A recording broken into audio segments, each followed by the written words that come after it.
سب سے پہلے آپ کو بتائیں کہ ایران کی پاسداران انقلاب نے دعویٰ کیا ہے کہ انہوں نے ایران کی فضائی حدود میں ایک امریکی F-15 لڑاکا طیارہ مار گرایا۔ یہ کوئی معمولی دعویٰ نہیں بلکہ ایک بڑا پیغام تھا کہ ایران اب بھی اپنے دفاع کی صلاحیت رکھتا ہے۔ اس کے بعد ڈونلڈ ٹرمپ کو اس واقعے پر بریفنگ دی گئی جس کی تصدیق وائٹ ہاؤس کی پریس سیکرٹری نے کی، لیکن یہاں غور طلب بات یہ ہے کہ مکمل تصدیق یا واضح موقف دینے سے گریز کیا گیا، جو خود ایک قسم کی پریشانی کی علامت لگتی ہے۔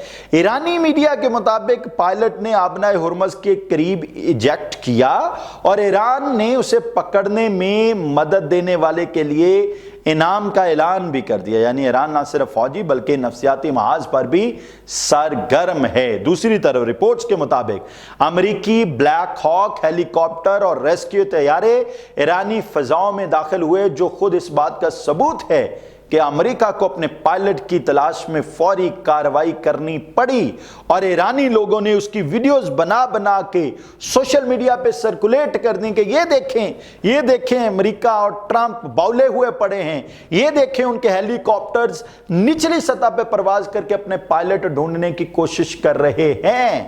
اور امریکی بیانیہ کیا ہے؟ امریکی حکام مسلسل یہ دعویٰ کرتے رہے کہ ایران کی فضائی حدود اور دفاعی طاقت مکمل طور پر تباہ ہو چکی، لیکن یہ واقعہ اس بیانیے کے برعکس نظر آتا ہے، کیونکہ ایک طیارہ مار گرانا اس بات کا ثبوت ہے کہ ایران ابھی بھی مزاحمت کی صلاحیت رکھتا ہے۔ اور رائٹرز اور دا نیو یارک ٹائمز کے مطابق ایک امریکی اہلکار نے طیارہ گرنے کی تصدیق کی اور ایک عملے کے رکن کو ریسکیو کرنے کی بات کی، جبکہ سینٹ کام نے ابتدائی طور پر اس کی تردید کی۔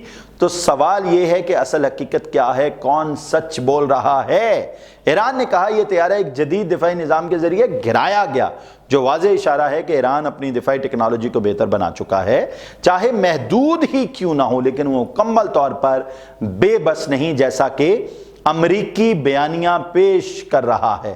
ایرانی پارلیمنٹ کے سپیکر محمد باقر نے طنزیہ انداز میں امریکہ پر تنقید کی، کہا کہ جو آپ نے رجیم چینج کی جنگ شروع کی تھی، اب وہ اس سطح پر آ گئی ہے کہ پائلٹ کی تلاش آپ کر رہے ہیں۔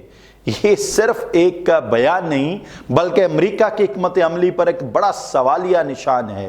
اور سب سے اہم جو چیز ہے یہ کہ خطے میں کشیدگی کو بڑھانے میں امریکہ اور اسرائیل کی پالیسیوں کا کردار بڑا ہی قاتل ہے۔ امریکہ اس وقت صرف شکست سے بچنے کے لیے اپنا اتنا بڑا نقصان کروا رہا ہے، ہر طرف سے فوج بھیجنے کی کوشش کر رہا ہے، لیکن امریکہ کو اس وقت سمجھ نہیں آ رہی کہ کس طرح سے اس سچویشن سے نکلنا ہے۔ جنگ کو ختم بھی کرنا چاہتا ہے، جیت بھی ڈکلیئر کرنا چاہتا ہے، لیکن کسی بھی صورت میں اپنی جیت ڈکلیئر نہیں کر پا رہا۔ اسرائیل اس جنگ سے کسی بھی طریقے سے نکلنا چاہتا ہے، لیکن یہ بھی چاہتا ہے کہ ایران اپنی شکست کا اعلان کر دے، جبکہ ایران کا بہت بڑا نقصان ہوا، ایران میں بڑے پیمانے پر تباہی ہوئی، لیکن وہاں کے لوگوں نے تمام چیزیں فری بیچنے کا اعلان کر دیا۔ انہوں نے وہاں کے تاجروں نے کہا آ جاؤ سامان لے جاؤ، جنگ کے بعد پیسے دے دینا، جنگ کے بعد سارا بل کلیئر کر دینا۔ یہ والا جو جوش اور جذبہ جس قوم میں ہو نا، اسے ہرا سکتا ہی کوئی نہیں۔